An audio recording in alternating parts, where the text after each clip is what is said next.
बोले श्री राधा रानी की, श्रीमद् भागवत महापुराण की, आज की आनंद की, जय जय श्री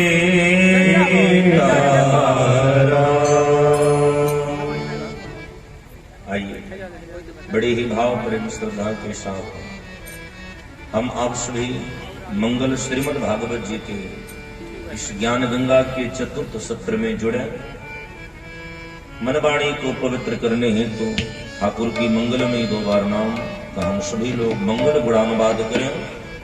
पहले मैं पुनः सभी बड़े ही श्रद्धा पूर्वक के साथ गायन करें। हरे राम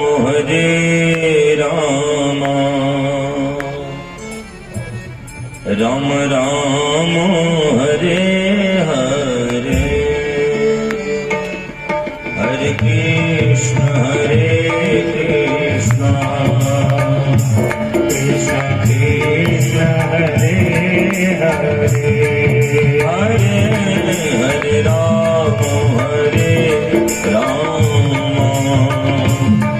राम राम हरे हरे, हरे कृष्ण कृष्ण कृष्ण हरे हरे, हरे राम राम राम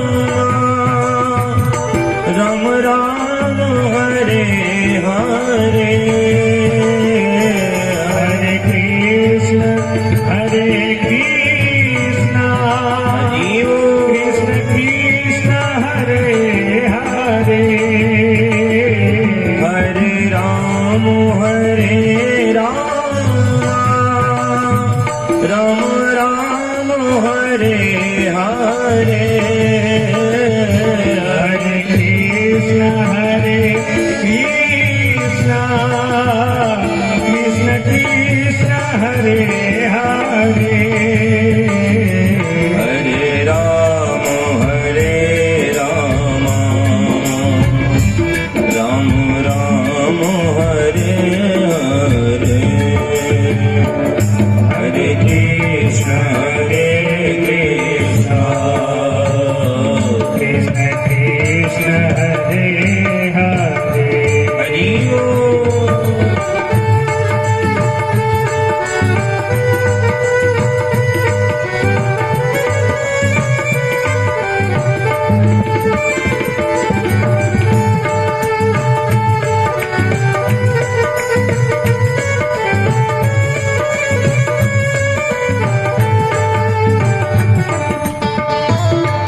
श्री राधा रमण लाल सरकार की।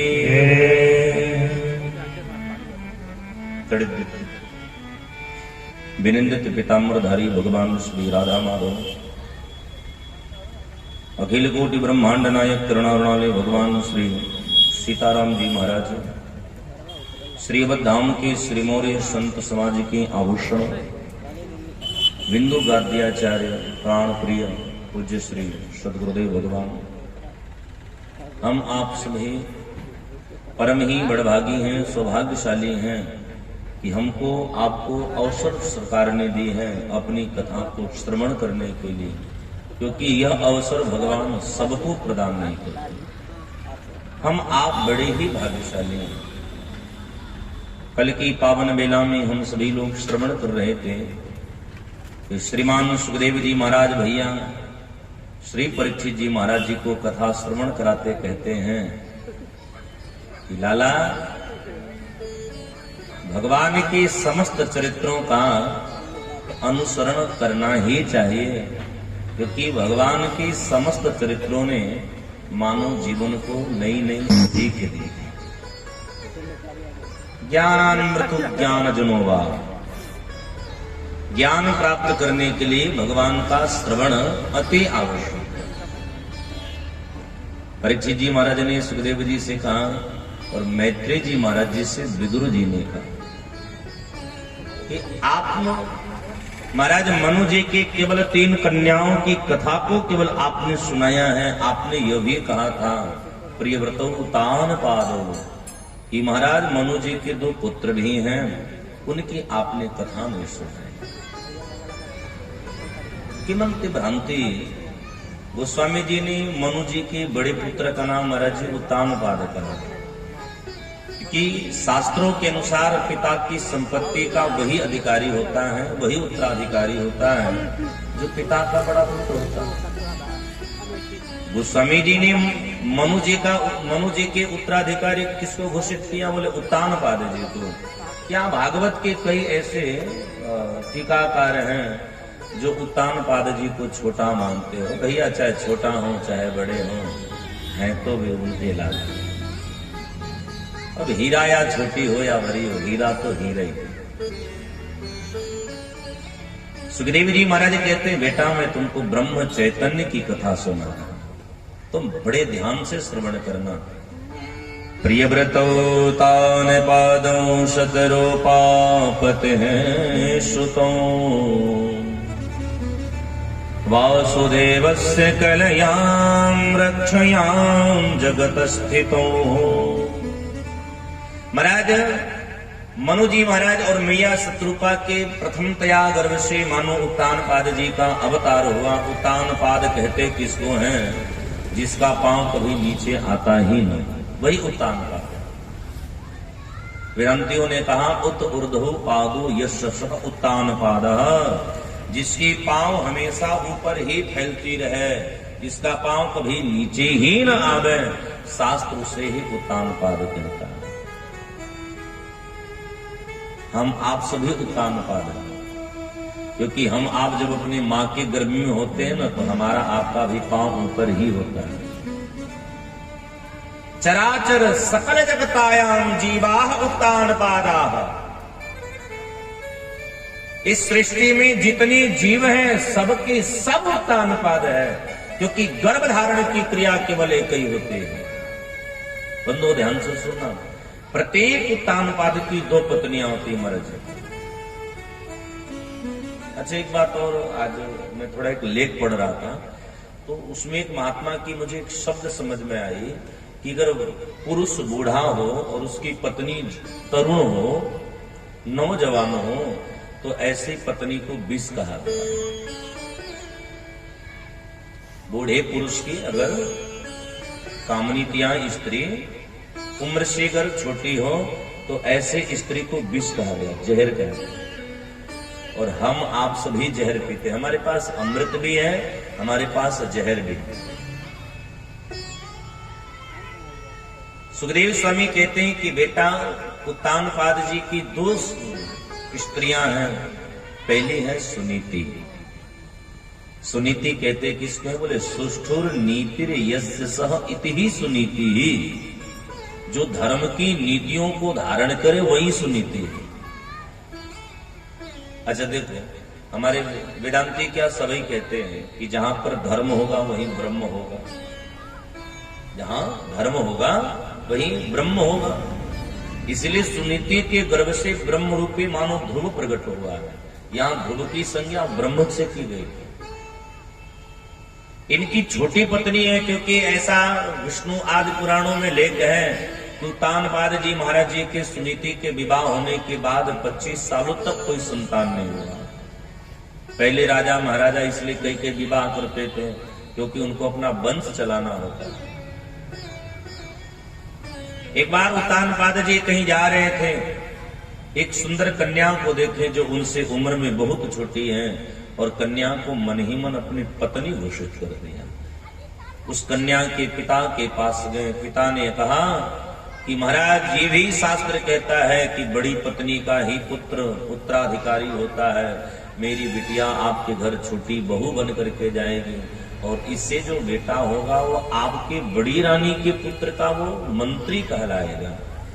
मैं विवाह केवल एक शर्त पे करूंगा कि आप मेरी बिटिया को ज्यादा तवज्जो दोगो। उत्तानपाद जी ने कहा, वंश या वंश चलाने की चिंता है? बोले मैं वंश चलाने। सुरुचि यहां आई है। उस राजा के बिटिया का नाम है सुरुचि, और सुरुचि का अर्थ होता है स्वरुचिर यस्य मनः इति ही सुरुचि। सुरुचि वह है जो केवल अपने मन की काम करने वाली है। सुखदेव स्वामी कहते हैं सुरुचि आई है तो सुनीति का परित्याग राजा ने किया है। मैया सुनीति महात्माओं के आश्रम में जीवन यापन करती है, लेकिन ऐसा है विष्णु पुराण में लेख है कि एक बार देखो, सुरुचि कहते महाराज जी माया को, और जहां माया होगा ना वहां झंझट होगा। जहां जहां माया का चक्कर होगा वहां वहां झंझट होगा। एक बार सुरुचि ने थोड़ा महाराज उत्तानपाद जी को कुछ खट्टा मीठा बात सुनाई, इनको अपनी बड़ी पत्नी की याद है। रथ को सजाया और आज बिना सारथी के निकल गए। कई वर्ष हो गए थे, न तो उत्तानपाद जी सुनीति को देखे थे, न तो सुनीति उत्तानपाद को देखे। लेकिन मैया सुनीति का एक बड़ा प्रिय स्वभाव है कि महाराज उत्तानपाद जी के घोड़ों की वो टप टप जो आवाज होती है, उन आवाज को वो पहचानती है। कानों में आवाज गई, सुनीति ने अपनी कुटिया सजाई, बोले आज प्राण प्रियतम आए। ऋतु वसंत को प्राप्त करी थी मैया, और हमारे शास्त्रकार लेख करते हैं कि आज की रात्रि में मैया सुनीति गर्भ को स्वीकार करती है। आश्रम में जिन आश्रम में रहने उन महात्माओं को पता चला कि आश्रम की बिटिया गर्भ को धारण करी है। महात्माओं को अतिशय प्रसन्नता हो, भगवान शिव की आराधना आदि करके, और महात्माओं ने सुनीति से कहा कि बेटा, आपकी कोई मन में दूसरी तमन्ना हो तो मांग लो, क्योंकि एक तमन्ना तो आपकी भगवान ने पूरी कर दी। सुनीति ने कहा, एक तमन्ना बच गई। मेरी छोटी बहन मेरे महाराज की दूसरी पत्नी है, आप आशीर्वाद करो कि उसका भी गर्भ धारण हो जाए।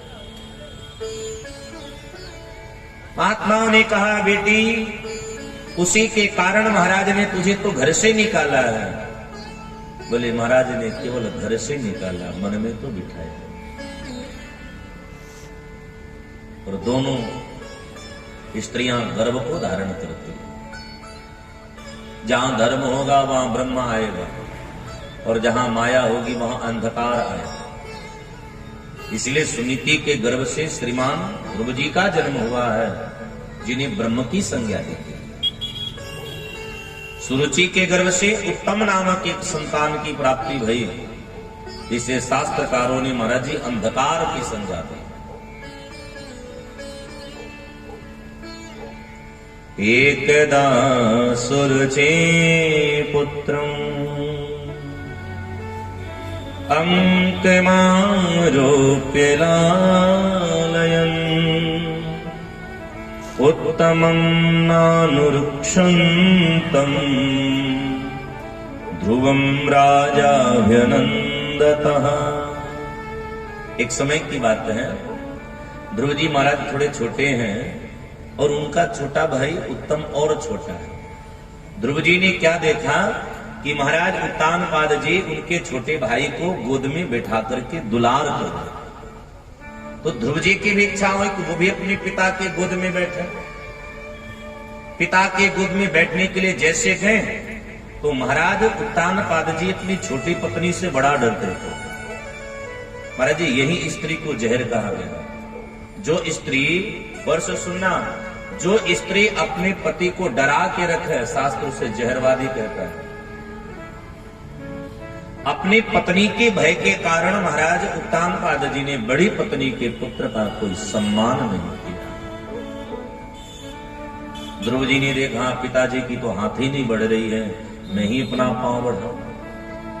तब तक सुरुचि की नजर पड़ी कि राजा तो मेरी आज्ञा को मान गया पर ये मान नहीं रहा, ये मेरी डांट को समझ नहीं रहा है। मैं आंख तरेर रही हूं फिर भी ये समझ नहीं रहा है। ध्रुव जी के कदम दो चार आगे बढ़े होंगे, सुरुचि बीच में खड़ी होकर बांह पकड़ ली और ऐसे बांह पकड़ करके झटकर दी। बोली जरा तुम यहां नहीं बैठ सकते, इनकी मजाल नहीं है कि तुझे अपने गोद में ही बैठा है। ध्रुव जी ने कहा क्यों, मैं इनका पुत्र नहीं हूं? क्या मैं इनके जंघे पर बैठने का अधिकारी नहीं हूं? सुरुचि ने कहा कि मैं भी कहती हूं कि तुम इनके पुत्र हो, लेकिन तुम मेरे पुत्र नहीं, तुम मेरे गर्भ से जन्म नहीं लिया। अगर तेरा बड़ा मन है कि तू इनके गोद पर बैठ, इनके सिंहासन पर बैठ, तो तुझे मेरे गर्भ से जन्म लेना पड़ेगा। और मेरा गर्भ मानो बड़ा ही महत्व है। मेरे गर्भ में जन्म लेने के लिए तुझे परमाराध्य परमात्मा की आराधना करनी पड़ेगी। तपसाराध्यम पुरुषम तस्यैवानुग्रहेण मे गर्भे त्वं साधयात्यमानम् यदीक्षसि नृपाशनाः। अगर तुम इनके गोद में बैठना चाहते हो तो तुम जाकर के परमात्मा की आराधना करो, और जब भगवान तेरे ऊपर प्रसन्न हो जाएं तो भगवान से वरदान मांगना कि तेरी मृत्यु हो, और जब तेरा दोबारा जन्म हो तो तू मेरे गर्भ से जन्म। सुखदेव जी महाराज यहां ना सुरुचि को डांटते हैं, पर साधु की डांट महाराज जी शब्द ही होता है। सुखदेव जी ने सुरुचि को यहां मूर्ख कहा है। क्यों मूर्ख कहा है? क्योंकि सुरुचि ने भगवान से बड़ा अपना गर्भ मान लिया। छोटा सा बालक ध्रुव जी आए हैं, मैया के पास आए हैं और मैया से कहते मां मैं जब राजा बनूंगा ना तो मैं अपनी बी माता को मैं दंडित करूंगा। क्यों, क्या हुआ? सारी दृष्टांत को बताए। मां मंगलम तात परेष्ठमंस्था भुक्ते जनो यत पर दुखस्तता। बेटा देखो, किसी का भी कभी अमंगल नहीं सोचना चाहिए, सबका सदैव मंगल सोचना चाहिए। और मुझे लगता है कि तेरी मैया ने कोई गलत बात नहीं करी। सत्यम सुरुच्या विहते भवाने यद दुर्भाग्यया उदरे गृहीता। सुनीति ने ध्रुव जी से कहा बेटा तेरी माँ ने कोई गलत बात नहीं करी, तेरी माँ ने तो एकदम अच्छा कही है। क्यों? क्योंकि तेरा बड़ा दुर्भाग्य है कि तू मेरे गर्भ से जन्म लिया। बार बार जन्म लेना, बार बार मरण को प्राप्त करना, ये सबसे बड़ा दुर्भाग्य है। बेटा तू मुझसे कहा करता था ना कि तेरे पिता का नाम क्या है? मैं अगर बताती तो मैं तेरी साधारण पिता के बारे में बताती, लेकिन बेटा मुझसे सौभाग्यशाली मेरा शुक्रगुजार न होकर के तुझे तो सुरुचि का शुक्रगुजार होना चाहिए। क्या? क्योंकि सुरुचि ने तुझे परम पिता का स्मरण कराई। जिस परम पिता की भूलने की चेष्टा सारा संसार देता है, आज उस परम पिता को स्मरण करने की चेष्टा तेरी बीमा ने की। मैं साधारण क्या बताती, और बेटा वैसे जानो असली मां कौन है।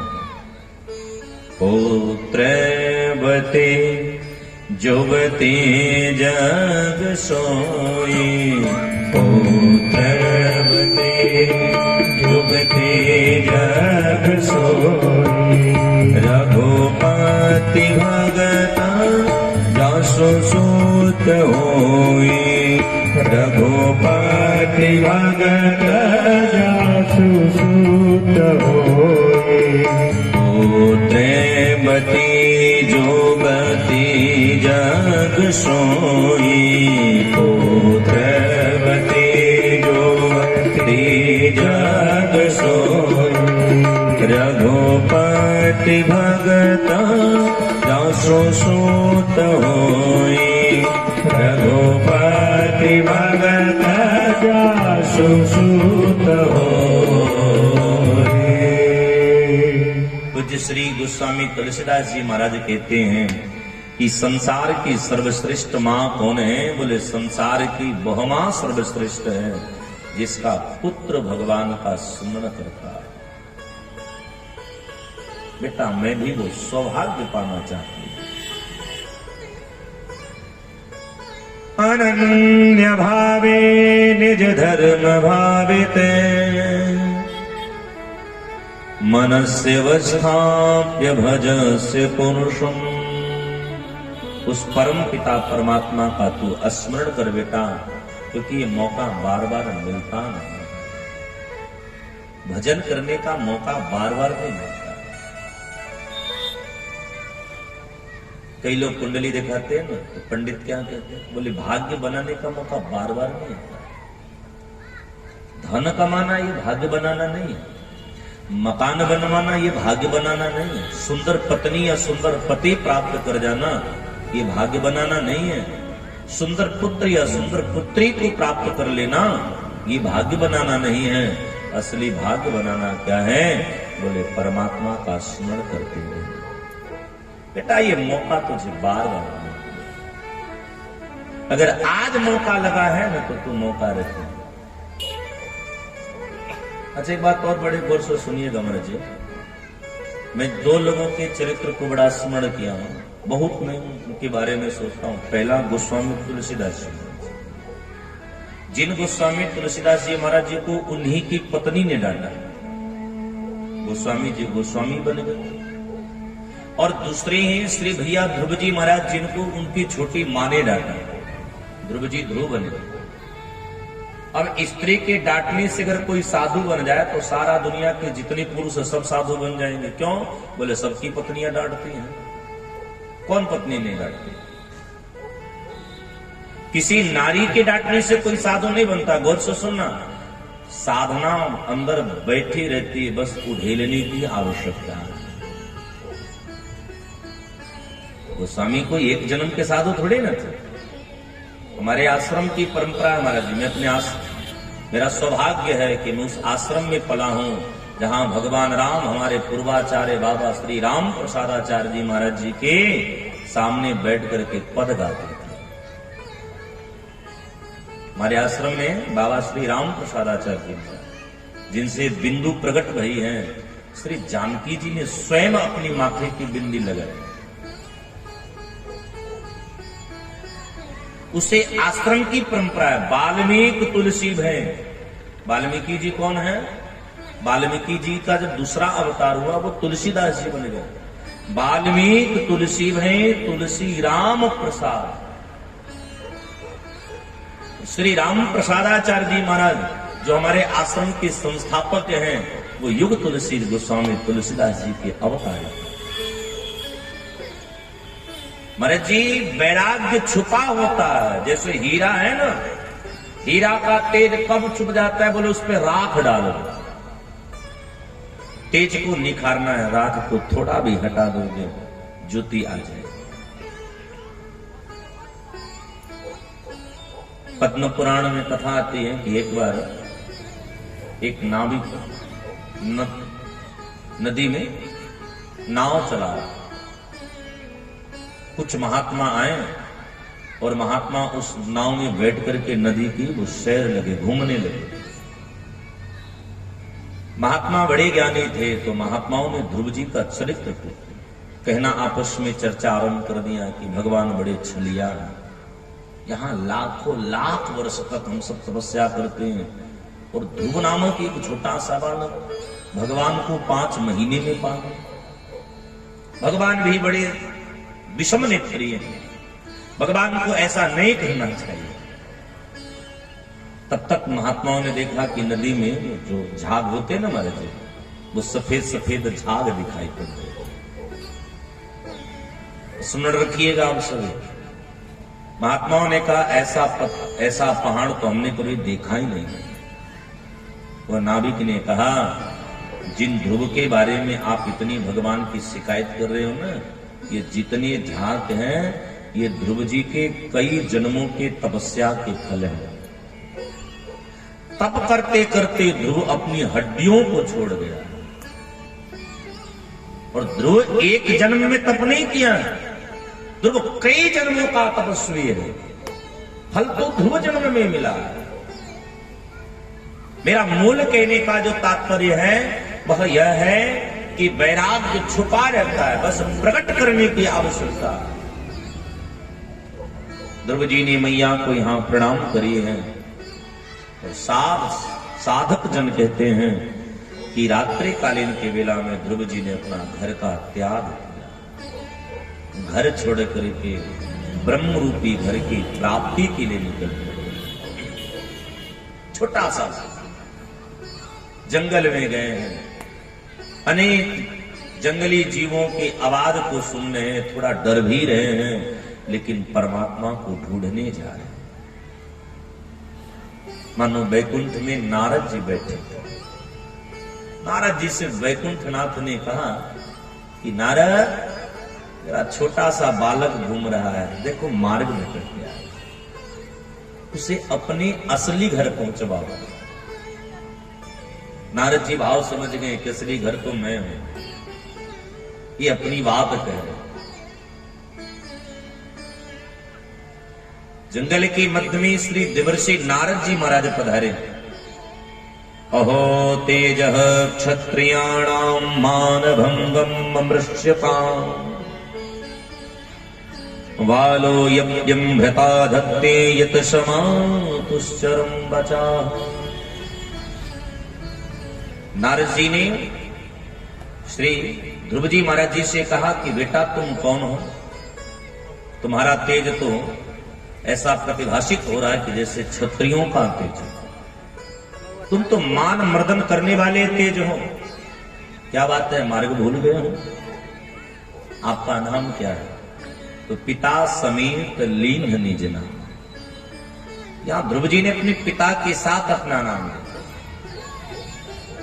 बड़े ध्यान से सुनिएगा, ये भारत की परंपरा रही है कि भारत की परंपरा में जब बच्चों से उनका नाम पूछा जाता था तो बच्चे सर्वप्रथम अपने पिता का नाम लेकर के तब अपना नाम लेते। लेकिन आज की विडंबना है, अगर किसी से पूछो आपका नाम क्या है, तो नाम बाद में बताएगा। गांव में कोई अगर विशेष प्रकार से प्रसिद्ध होगा तो उसका नाम पहले बताएगा। ये भारत की एकदम परंपरा बदलती जा रही है। नीति क्या कहती है? नीति कहती है कि जब भी अपना नाम लो तब भी पिता का नाम लेकर के नाम लो। ये हमारे जन्म स्थान से, हमारे गांव से 2-4 बच्चे बैठे थे। आप सबका स्वागत है। हाँ, गांव के लोगों को देखिए, साल भर हो गया, याद आता जाओ, साल भर से गांव ही नहीं गए। प्रेम से बोलिए राधा रमण लाल की जय। श्री दुर्गा